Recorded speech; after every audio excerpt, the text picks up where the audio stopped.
नमस्कार प्यारे विद्यार्थियों। आशा करता हूँ आपकी तैयारी बहुत अच्छे से चल रही होगी। मैं आचार्य पवन कुमार मिश्रा अभ्युदय प्लेटफॉर्म से एक बार पुनः सभी विद्यार्थियों के समक्ष उपस्थित हुआ हूँ। बेटा, जैसे आपको मालूम है कि पिछले क्लास में मैंने आपातकाल के बारे में चर्चा किया था। आज हम राष्ट्रपति और राज्यपाल की शक्तियों के बारे में चर्चा करेंगे।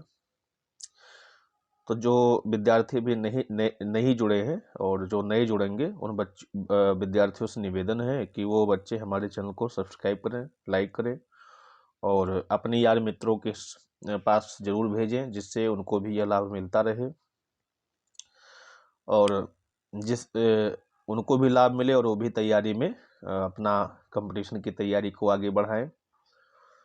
तो ये सूचना है और आज हम आपकी तैयारी में धार देने के लिए उपस्थित हुआ हूँ। जैसे राष्ट्रपति की आपातकालीन शक्तियों के बारे में आपने चर्चा कर ही लिया है, लेकिन जो राष्ट्रपति और राज्यपाल के दोनों की शक्तियों का विभाजन है कि राज्यपाल की शक्तियां और राष्ट्रपति शक्तियों में अंतर क्या क्या है, तो उसकी चर्चा हम करेंगे। स्वतंत्रता प्राप्ति के पश्चात भारत की संविधान की सभा ने संसदीय प्रणाली को अपनाया। कौन सी प्रणाली को अपनाया? संसदीय प्रणाली को अपनाया। ठीक है, संसदीय प्रणाली को अपनाया। एक मिनट बेटा,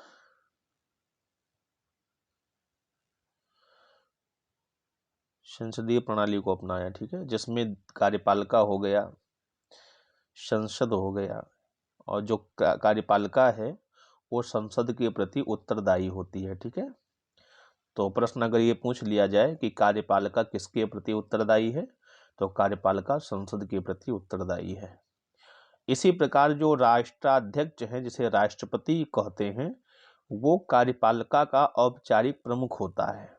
जो राष्ट्रपति होते हैं वो कार्यपालिका के औपचारिक रूप से प्रमुख होते हैं। संविधान का जो भाग 5 है, अनुच्छेद 52 से 78 तक, जिसकी चर्चा मैंने किया है, और अनुच्छेद 148 से 151 तक राज्यों के संदर्भ में जो केंद्रीय कार्यपालिका से संबंधित प्रावधान है। तो मतलब अनुच्छेद 148 से 151 तक जो संबंध है वो केंद्रीय कार्यपालिका से संबंधित है। संघ कार्यपालिका हो गई। ठीक है, संघ कार्यपालिका में राष्ट्रपति, उपराष्ट्रपति, प्रधानमंत्री, मंत्रिमंडल, अटॉर्नी जनरल ऑफ इंडिया, नियंत्रक तथा महालेखा परीक्षक, ये सब सम्मिलित होते हैं। ठीक है, संविधान के भाग 5 में अनुच्छेद 52 में कहा गया है कि भारत का एक राष्ट्रपति होगा। उसी प्रकार से अनुच्छेद 123 में राष्ट्रपति को अध्यादेश ख्यापित करने की शक्ति प्रदान की गई है। अब बेटा, ये तो हो गया आपके प्रेसिडेंट की बात हम कर रहे हैं। राज्यपाल की बात करें तो राज्यपाल जो है वो भाग 6 में है। ठीक है, राज्यपाल भाग 6 में है। तो और राज्यपाल का जो अनुच्छेद है, राज्यपाल जो 100 भाग 6 में और भाग 6 में, एक मिनट,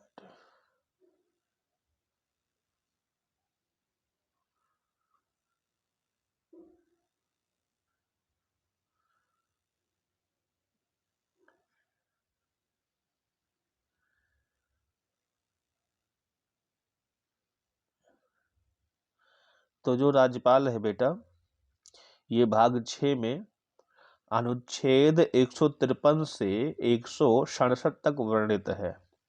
अनुच्छेद 213 की बात करें तो यह अध्यादेश ख्यापित करने की शक्ति इसको भी प्रदान की गई है।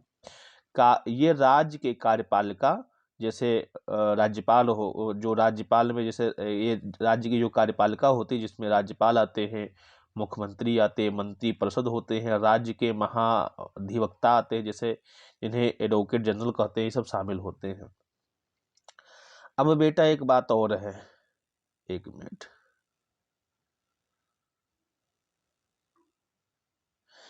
अब जो राष्ट्रपति का निर्वाचन से संबंधित बात है तो उसकी हम चर्चा करेंगे, ठीक है।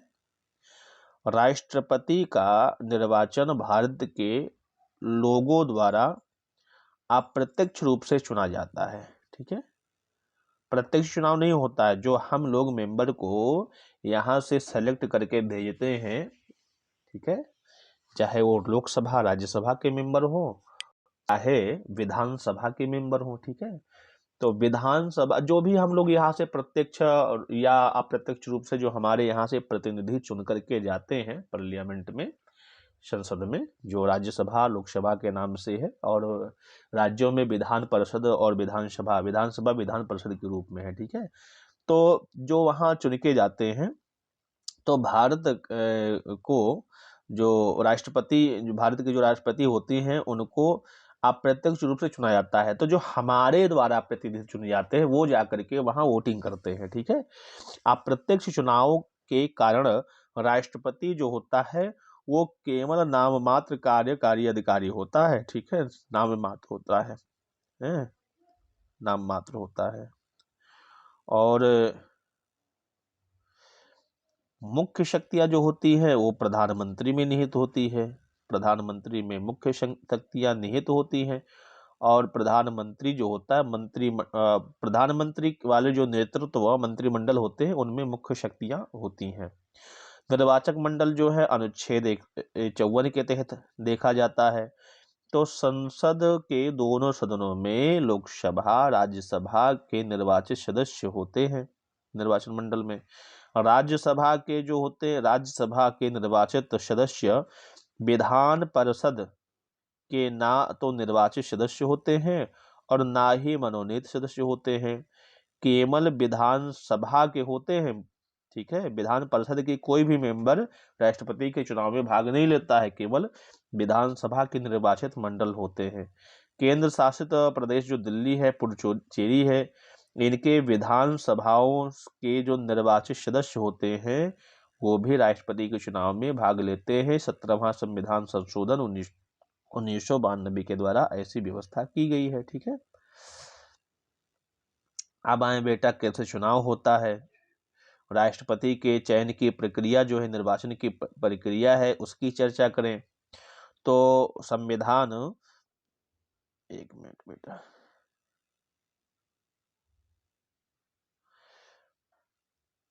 संविधान के निर्वाचन की प्रक्रिया को निम्नलिखित बिंदुओं द्वारा स्पष्ट किया जा सकता है। राष्ट्रपति का निर्वाचन आनुपातिक प्रतिनिधित्व एकल संक्रमणीय मत पद्धति द्वारा किया जाता है।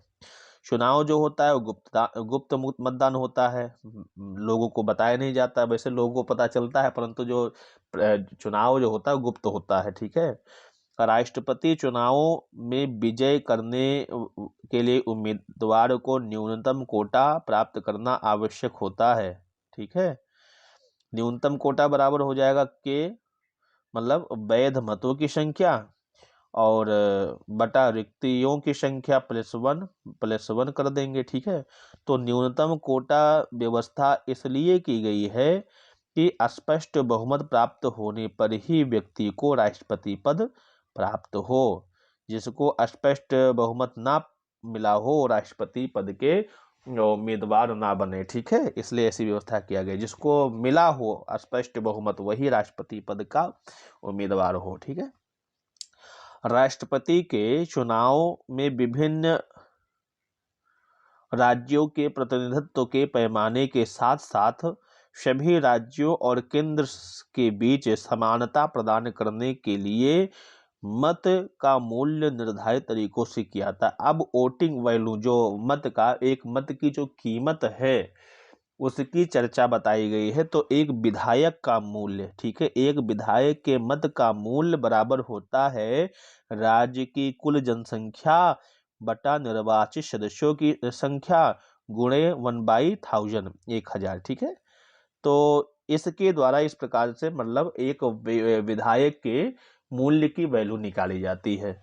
तो जैसे अब यहाँ इसीलिए प्रत्येक विधायक की वोट की वैल्यू अलग अलग होती है, अलग अलग राज्यों की अलग अलग वोट की वैल्यू होती है। ये नहीं है कि उत्तर प्रदेश के जनसंख्या जितना है, ठीक है, जो उत्तर प्रदेश की जनसंख्या सर्वाधिक है, विधायकों की संख्या सर्वाधिक है, तो वोट की वैल्यू उस प्रकार से निकाली जाएगी। लक्षद्वीप में संख्या बिल्कुल न्यून है और उनको भी बराबर का जो मत की वैल्यू मिल जाएगी, तो फिर समानता कहाँ रहे, असमानता, फिर उसमें समानता कहाँ रह गया, ठीक है। तो वोट की वैल्यू जो होती है हर राज्य की अलग अलग होती है, विधायक की वैल्यू, ठीक है, विधायक के वोट की वैल्यू हर राज्य की अलग अलग होती है। इसी प्रकार से हम देखें तो संसद के मत का मूल्य बराबर सभी राज्यों के निर्वाचित विधायकों के मत के मूल्य का कुल योग और बटा संसद की निर्वाचित सदस्य। तो संसदों का प्राय जो मत की वैल्यू है वो बराबर होती है, परंतु जो विधायक के मत की वैल्यू होती है वो हर राज्य के अलग अलग होती है। हर राज्य के विधायक की वैल्यू अलग होती है, ठीक है। तो निश्चित मतों का भाग कुल वैध मत प्लस 1 बटा 1/1 बराबर 2 प्लस 2, ठीक है। तो इस प्रकार से निश्चित मतों का भाग मिल जाता है, ठीक है। जो ये निश्चित मत हैं वो मिल जाते हैं, ठीक। तो इस प्रकार से बेटा विजयी बनते हैं। एक मिनट, राष्ट्रपति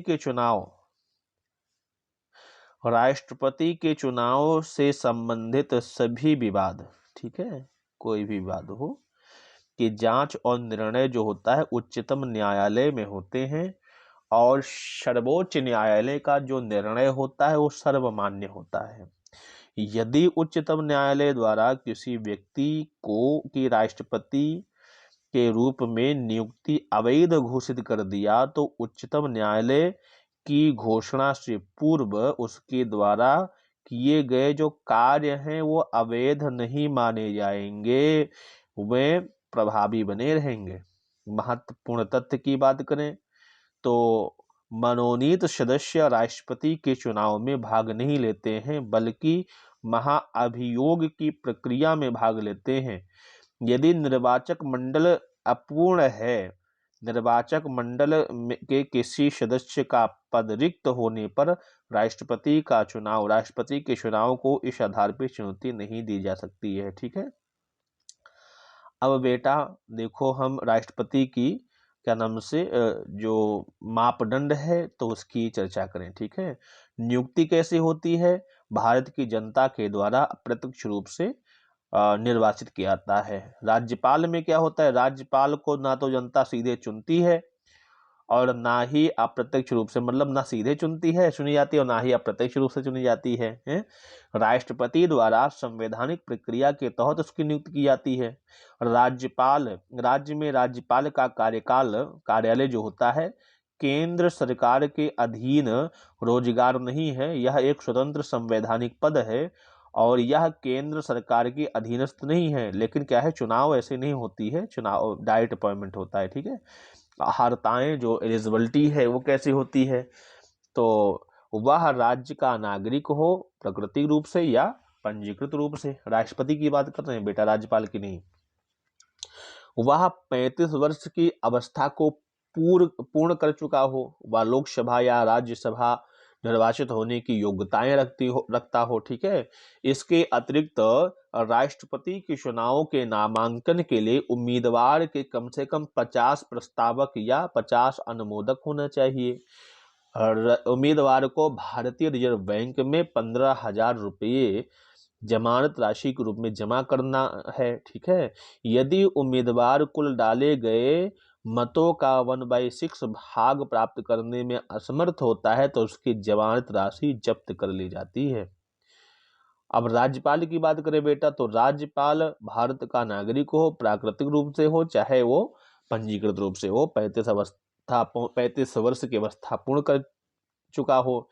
2 अन्य परंपराएं भी जुड़ गई हैं, उसे बाहरी होनी चाहिए, अर्थात जिस राज्य का वो राज्यपाल बनेगा उस राज्य का वो नागरिक ना हो, ठीक है, उस राज्य से उसका कोई संबंधित ना हो जहां उसे नियुक्त किया गया हो। दूसरा क्या है, राज्यपाल की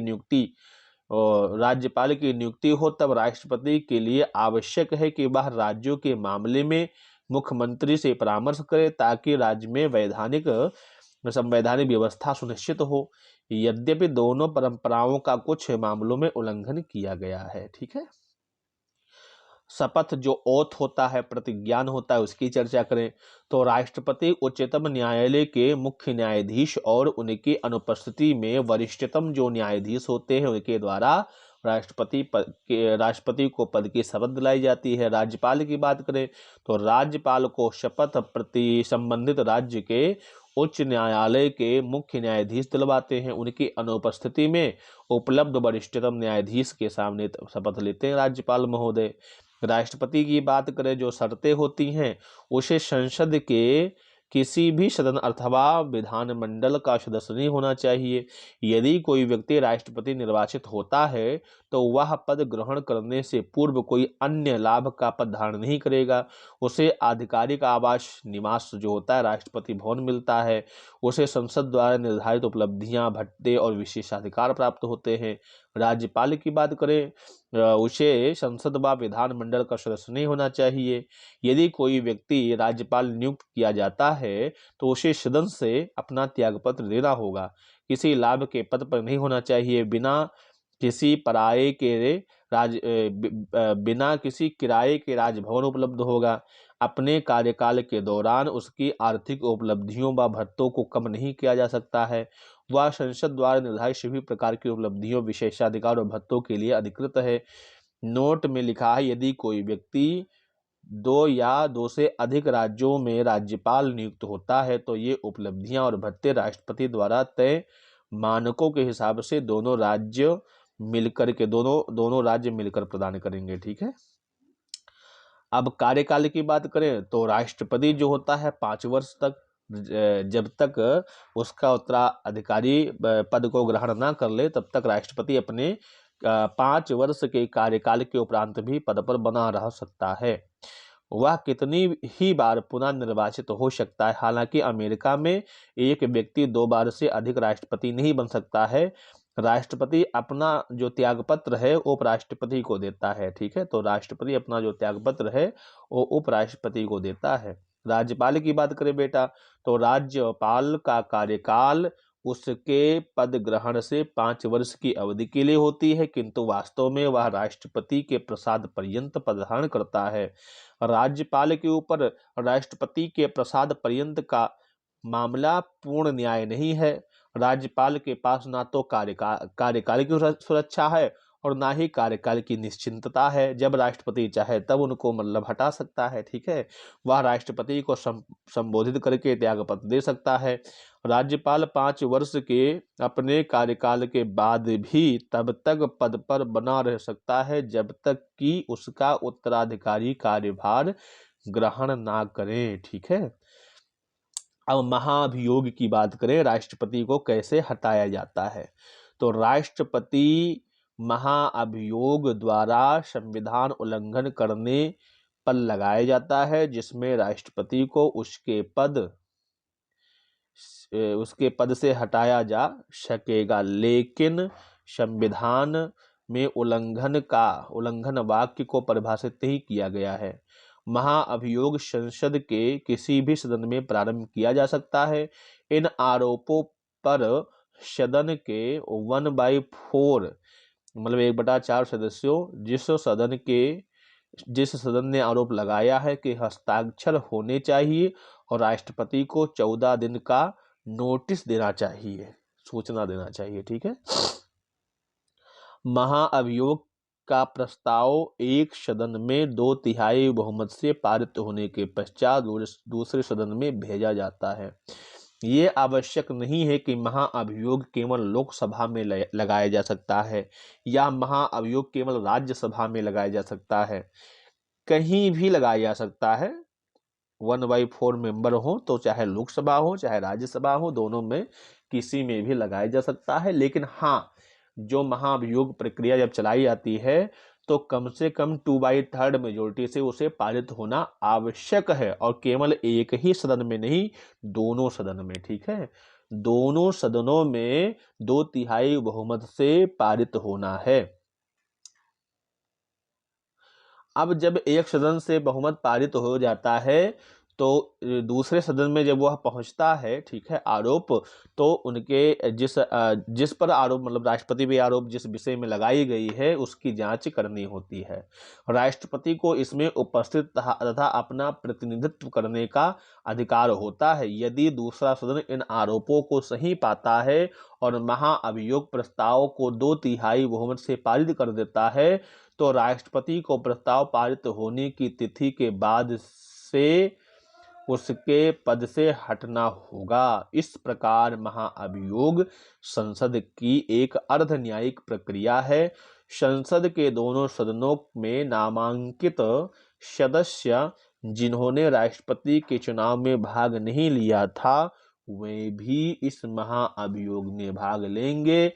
राज्य विधानसभाओं के निर्वाचित सदस्य दिल्ली और पुडुचेरी के केंद्र शासित तथा राज्य विधानसभाओं के सदस्य इस महाअभियोग में भाग नहीं लेंगे जिन्होंने राष्ट्रपति के चुनाव में भाग लिया था। संविधान में ऐसी कोई विधि नहीं बनाई गई है जिसके तहत राष्ट्रपति राज्यपाल को हटा दे, ठीक है, ये ध्यान रखना है। अब आती है वैकेंसी, रिक्तता। राष्ट्रपति का पद निम्न प्रकार से रिक्त हो सकता है। 5 वर्षीय कार्यकाल समाप्त होने के बाद उसके होने पर उसके त्यागपत्र देने पे, महाअभियोग प्रक्रिया द्वारा उसे हटाए जाने पर, उसकी मृत्यु हो जाने पर, अन्यथा जैसे ही वह पद ग्रहण करने के लिए अहर न हो, ठीक है, मतलब वो उसके योग्य ही न हो, निर्वाचन अवैध घोषित होने पर, किसी पद रिक्त होने के कारण उसके कार्यकाल का समापन होने पर, तो उस पद को भरने हेतु उसका कार्यकाल पूर्ण होने से पूर्व चुनाव कराना अनिवार्य है।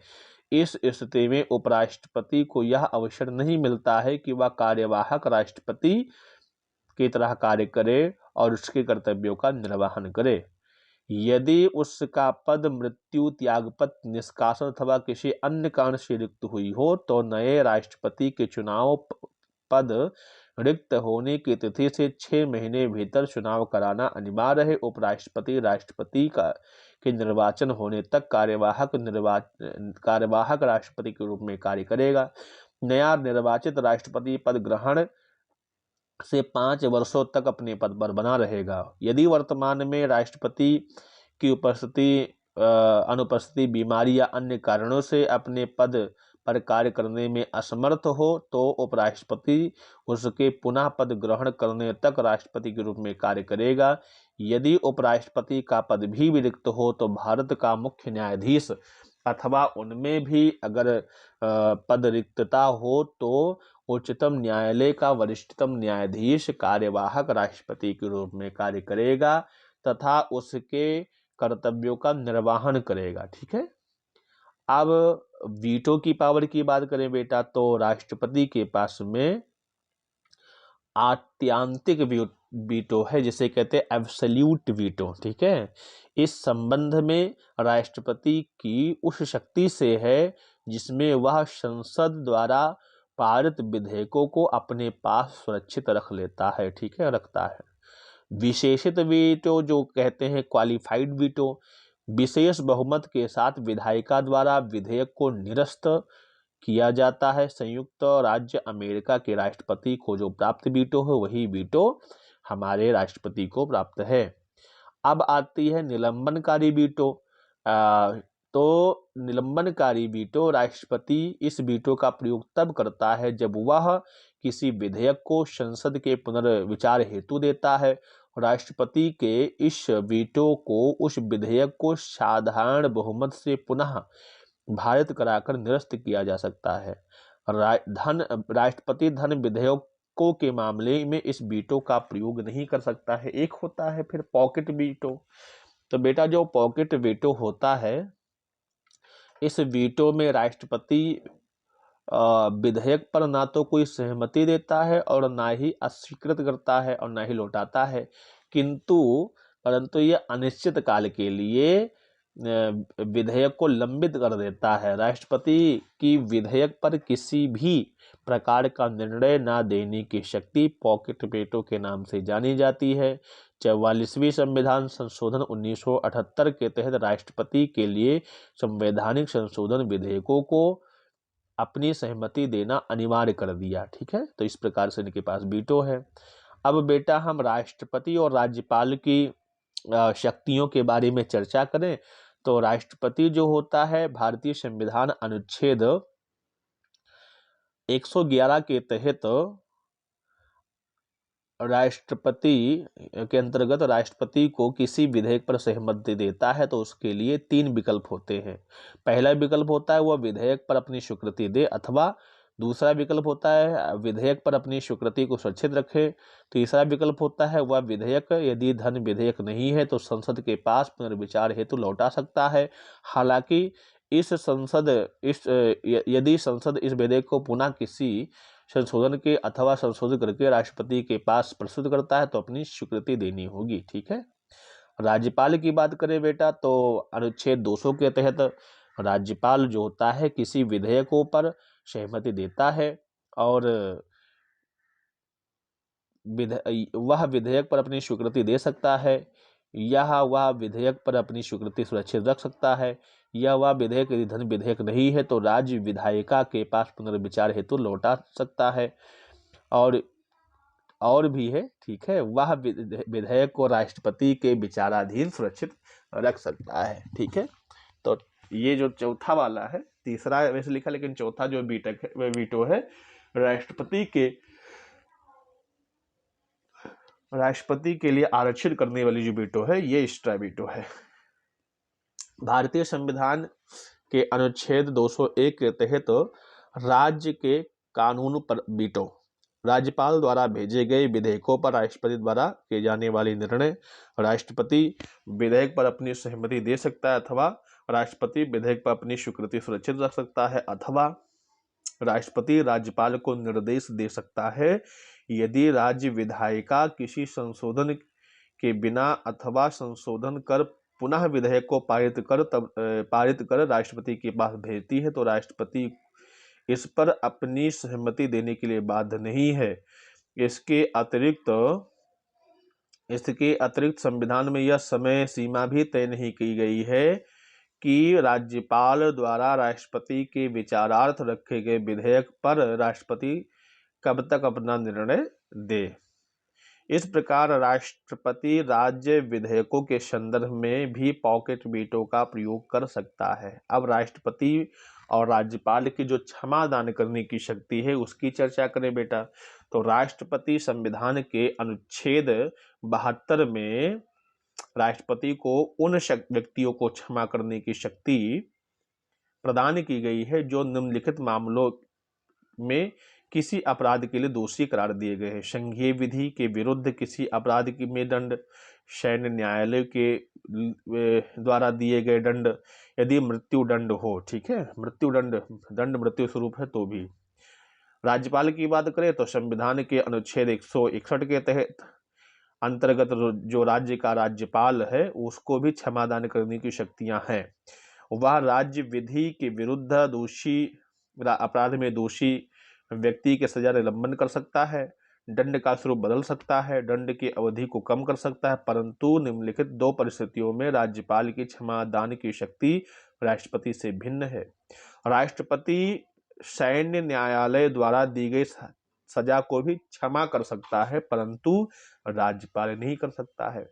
राष्ट्रपति मृत्यु दंड को भी क्षमा कर सकता है परंतु राज्यपाल नहीं कर सकता है। क्षमा के प्रकार पूर्णतया क्षमा मतलब माफ ही कर देना। ठीक है, अब माफ कर देना तो उसकी कोई बात ही नहीं है, पूरा क्षमा ही कर दिया। दूसरा है लघुकरण, सजा की प्रकृति को बदल देना, जैसे मृत्यु दंड को कठोर कारावास में बदल देना। परिहार, सजा की अवधि को बदल देना, जैसे 2 वर्ष के कठोर कारावास को 1 वर्ष के कठोर कारावास में बदल देना। विराम, विशेष परिस्थितियों के कारण सजा को कम करना, जैसे शक्ति, अपंगता, महिलाओं की गर्भावस्था के कारण। ठीक है, और निलंबन, किसी दंड को कुछ समय के लिए टालने की प्रक्रिया, जैसे फांसी को कुछ समय के लिए टालना। वह न्यायपालिका से स्वतंत्र या न्यायपालिका से स्वतंत्र कार्यपालिका की शक्ति है निलंबन में, प्रविलंबन में। और राष्ट्रपति राज्यपाल इस शक्ति का प्रयोग केंद्रीय मंत्रिमंडल के परामर्श पर करेगा। राष्ट्रपति राज्यपाल अपने आदेश के कारण बताने के लिए बाध्य नहीं है। राष्ट्रपति राज्यपाल की इस शक्ति पर कोई न्यायिक समीक्षा नहीं की जा सकती, सिवाय तब जब राष्ट्रपति राज्यपाल का निर्णय स्वेच्छाचारी, विवेक रहित या दुर्भावनापूर्ण अथवा भेदभावपूर्ण हो। अब आते हैं बेटा राष्ट्रपति राज्यपाल की अध्यादेश जारी करने की शक्ति। तो राष्ट्रपति की बात करें तो भारतीय संविधान अनुच्छेद 123 के द्वारा राष्ट्रपति अध्यादेश जारी करता है। अध्यादेश का प्रभाव उतना ही होगा जितना कि संसद द्वारा पारित कानून, ठीक है। अध्यादेश की प्रकृति अल्पकालीन होगी। अध्यादेश केवल तभी जारी किया जाता है जब संसद सत्र चल रहा हो। जब संसद में दोनों सदनों का सत्र चल रहा हो तो उस समय जारी किया गया अध्यादेश अमान्य हो जाता है। राष्ट्रपति की अध्यादेश जारी करने की शक्ति विधायिका की शक्ति के समानांतर नहीं है। 44वें संविधान संशोधन में यह उपबंध किया गया है कि अध्यादेश जो है न्यायिक समीक्षा की जा सकती है, मतलब अध्यादेश की भी न्यायिक समीक्षा की जा सकती है।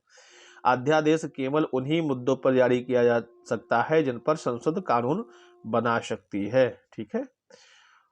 संसद सत्रावसान की अवधि में जारी किया गया प्रत्येक अध्यादेश संसद की पुनः बैठक होने पर दोनों सदनों के समक्ष प्रस्तुत किया जाना चाहिए। यदि दोनों सदनों में अध्यादेश पारित कर दिया जाता है तो कानून बन जाता है। यदि इस पर संसद कोई कार्यवाही नहीं करती है तो यह संसद के बैठक के 6 सप्ताह के बाद पुनः समाप्त हो जाता है, अपने आप ही समाप्त हो जाता है, ठीक है। राष्ट्रपति किसी भी समय अध्यादेश को वापस ले सकता है, ठीक है। राष्ट्रपति किसी अध्यादेश को प्रधानमंत्री के नेतृत्व वाले मंत्रिमंडल की सलाह पर जारी करता है अथवा वापस लेता है, ठीक है। राष्ट्रपति को अध्यादेश बनाने में किसी निर्देश की आवश्यकता नहीं होती है, ठीक है। राज्यपाल की बात करें बेटा तो भारतीय संविधान अनुच्छेद 213 के द्वारा राज्यपाल अध्यादेश जारी करता है, ठीक है। अध्यादेश का प्रभाव उतना होगा जितना विधानमंडल द्वारा बनाए गए कानून पे, ठीक है। अध्यादेश की प्रकृति अल्पकालीन होती है। अध्यादेश केवल तभी जारी किया जा सकता है जब विधानमंडल के दोनों सदनों में से किसी एक सदन का मंडल सत्र ना चल रहा हो। जब विधानमंडल का सत्र चल रहा हो तो अध्यादेश अमान्य हो जाते हैं। राज्यपाल की अध्यादेश जारी करने की शक्ति विधायिका की शक्ति के समानांतर नहीं है। अध्यादेश केवल उन्हीं मुद्दों पर जारी किया जा सकता है जिस पर विधानमंडल कानून बना सकती है। विधानमंडल सत्रावसान की अवधि में जारी किया गया अध्यादेश विधानमंडल की पुनः बैठक होने पर उसके समक्ष प्रस्तुत किया जाता है। अध्यादेश पारित कर दें तो यह कानून बन जाता है। यदि विधानमंडल कोई कार्यवाही न करे तो 6 सप्ताह के बाद स्वतः समाप्त हो जाता है, ठीक है। राज्यपाल भी किसी भी समय अध्यादेश वापस ले सकता है। राज्यपाल किसी अध्यादेश को मुख्यमंत्री के नेतृत्व वाली मंत्रिमंडल की सलाह पर जारी करता है या वापस लेता है, ठीक है। राज्य 3 मामलों पर अध्यादेश जारी करने का निर्देश राष्ट्रपति से ले सकता है। राज्य विधानमंडल में इसकी प्रस्तुति के लिए राष्ट्रपति की पूर्व स्वीकृति आवश्यक है यदि वह समान उपबंध वाले विधेयकों को राष्ट्रपति के विचारार्थ आवश्यक माने जाएं। यदि राज्य विधानमंडल का अधिनियम ऐसा हो कि राष्ट्रपति की स्वीकृति के बिना यह अवैध हो जाए, ठीक है। तो ऐसे 3 मामले हैं। विवेकाधिकार की बात करें तो मंत्रिपरिषद की सलाह के बिना लोकसभा विधानसभा की बात करें निम्नलिखित स्थितियों में परिस्थितिजन्य विवेकाधिकार, ठीक है। लोकसभा राज्य विधानसभा में किसी भी दल के पास स्पष्ट बहुमत न होने पर अथवा जब प्रधानमंत्री मुख्यमंत्री की अचानक मृत्यु हो जाए उस समय कोई अस्पष्ट उत्तराधिकारी न हो तो प्रधानमंत्री मुख्यमंत्री की नियुक्ति करता है। प्रधानमंत्री मुख्यमंत्री की नियुक्ति कौन करता है? केंद्र के मामले में राष्ट्रपति, राज्य के मामले में राज्यपाल, ठीक है। यदि वह मंत्रिमंडल को विघटित कर देता है, यदि वह लोकसभा, राज्यसभा, विधानमंडल को में विश्वास मत सिद्ध ना कर सके तो विवेकाधिकार होता है? वह लोकसभा, राज्यसभा को विघटित कर सकता है यदि विधानमंडल अपना बहुमत खो दिया है। तो कौन? राज्यपाल। राज्यों के मामले में राज्यपाल और केंद्र के मामले में राष्ट्रपति। राज्यपाल के संवैधानिक विवेकाधिकार निम्नलिखित मामलों में है: राष्ट्रपति के विचारार्थ किसी विधेयक को आरक्षित कर देना और राज्य में राष्ट्रपति शासन की सिफारिश कर देना, ठीक है। पड़ोसी केंद्र शासित राज्य के अतिरिक्त प्रभार की स्थिति में बतौर प्रशासक के रूप में कार्य करते समय असम हो गया, मेघालय हो गया, त्रिपुरा हो गया, मिजोरम हो गया, ये छठी अनुसूची में शामिल राज्य की राज्यपाल द्वारा खनिज उत्खनन रॉयल्टी के रूप में जनजातीय जिला परिषदों को देय राशि का निर्धारण करना, ठीक है। इसके अतिरिक्त कुछ विशेष मामलों में राष्ट्रपति के निर्देश पर राज्यपाल के विशेष उत्तरदायित्व होते हैं। ऐसे मामलों में राज्यपाल जो होता है मुख्यमंत्री के नेतृत्व वाली मंत्रिपरिषद से परामर्श लेता है। अतिरिक्त विशेषाधिकार है: राज्यपाल जो महाराष्ट्र, असम, गुजरात, नागालैंड, मणिपुर, सिक्किम, अरुणाचल प्रदेश एवं कर्नाटका में पृथक विकास बोर्डों की स्थापना कर सकता है, ठीक है। अब बेटा आते हैं राष्ट्रपति की वित्तीय शक्तियां और राज्यपाल की वित्तीय शक्तियां, ठीक है। तो वित्तीय शक्तियों की चर्चा कर ले। राष्ट्रपति की वित्तीय शक्तियों की बात करें तो प्रत्येक वर्ष में वित्त मंत्री द्वारा संसद के दोनों सदनों के सम्मुख वार्षिक वित्तीय विवरण एनुअल फाइनेंशियल स्टेटमेंट अर्थात बजट राष्ट्रपति के नाम से ही प्रस्तुत किए जाते हैं, अनुच्छेद 112 के तहत, ठीक है। राष्ट्रपति की अनुमति के बिना कोई भी वित्त विधेयक लोकसभा में प्रस्तुत नहीं किया जा सकता है, अनुच्छेद 117 के तहत। भारत की आकस्मिक निधि पर राष्ट्रपति का पूर्ण नियंत्रण होता है, अनुच्छेद 267।